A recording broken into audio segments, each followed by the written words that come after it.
سلام استاد چکاوک، امیدوارم که حالتون خوب باشه. من تقریبا 2 ساله که با شما آشنا شدم. 2 سال پیش شما برای من طالع منو گرفتین که همه اون حرفایی که بهم گفتین درست بود، ولی متاسفانه من هیچ کدوم رو گوش نکردم و خیلی چیزا تو زندگیم دیدم، همون چیزایی که شما برای من گفته بودید. دوباره مزاحمتون شدم، دوباره که بهم کمک کنین. تمام حرفایی که دوباره بهم زدین که تو گذشته چی کشیدم همین 2 سال، همه رو دونه بدونه گفتین. همش هم دقیق بود. بازم اومدم که بهم کمک کنین. خیلی از لطفتون ممنونم. من به شما ایمان دارم، من به شما اعتقاد دارم. من از سوئد بودم. بسم الله الرحمن الرحیم. به نام پروردگار هستی بخش مهربان الله. سلام به روی ماه قشنگتون عزیزان دلم، خوش آمدید. بار دیگر انرژی خوانی دیگر در سطح فرکانسی بسیار بالا با احساسی خوب، حسی عالی میخوایم شروع کنیم. آماده هستید؟ چنانچه آماده هستید لایک کنید. حالا کد کیهانی 1108 یا الله و 1108 رو کامنت کنید. متشکرم. دوستان خودتون رو دعوت کنید سابسکرایب کنید و آماده باشید برای انرژی خوانی دیگر با من چکاوک. بسم الله الرحمن الرحیم.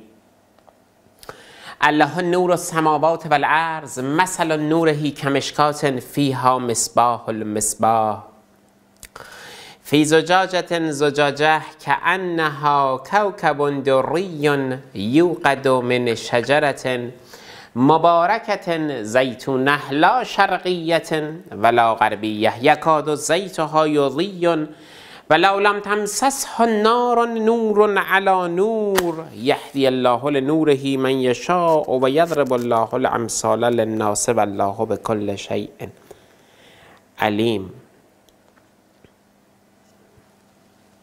خوش آمدید عزیزان. حتما لایک کنید. بریم برای اینکه شمعمون رو روشن کنیم. با احساسی بسیار خوب شمع روشن میشه. شمع ما آماده در جایگاه خودش قرار بگیره. شمع خیلی خوب. بذاری شمعمون رو این بار اینجا بذاریم، مثلا میدونی کنارش بذاریم، کنار اینجا، همینجا باشه قشنگ‌تره. نه خیلی بهتر. بودمون رو روشن بکنیم. احساس خوب، حس خوب. چقدر خوبه که احساس و حسمون انقدر خوب. آرامش در وجود. الحمدلله رب العالمین. ایمان داریم به اینکه تمامی کارهای ما طبق روال خودش جلو میره. ایمان داریم به وجود الله. ایمان داریم به وجود الله. ایمان داریم. الله من، معبود من، عشق من، عزیز من، جان من، عاشقانه دوستت دارم. به نام نامی الله، به نام نامی الله. بسم الله النور. نور النور، منور النور، مقدر النور، نور کل نور، نور ما فوق کل نور. یا الله یا رحمان یا رحیم. الحمدلله رب العالمین. پروردگار را سپاس از این همه نعمتی که به ما میدهد که هرچه شکر کنیم باز هم کم است، باز هم کم است و باز هم کم است. به این تکارت تاروتمون یه تکارت تاروت کوچکی داشته باشیم از کارت های تاروتی که سایز کوچکی یعنی داره. آماده اید؟ نیت کنید عزیزانم، نیت کنید. نیت کنید. امیدوارم که احساس بسیار خوبی در شما باشه و امیدوارم که اون حاجت قلبیتون رو از این کارت ها بگیرید. یک کارت باید انتخاب کنید، یک کارتی که برای شماست، با حس شما درگیر میشه. این انرژی خوانی جنرال یا گروهی است و خیلی قدرت داره، پس حتما نیت کنید. یک تک کارت تاروتی که برای شما هست، چه تک کارت تاروتی قراره بیاد، این مهمه.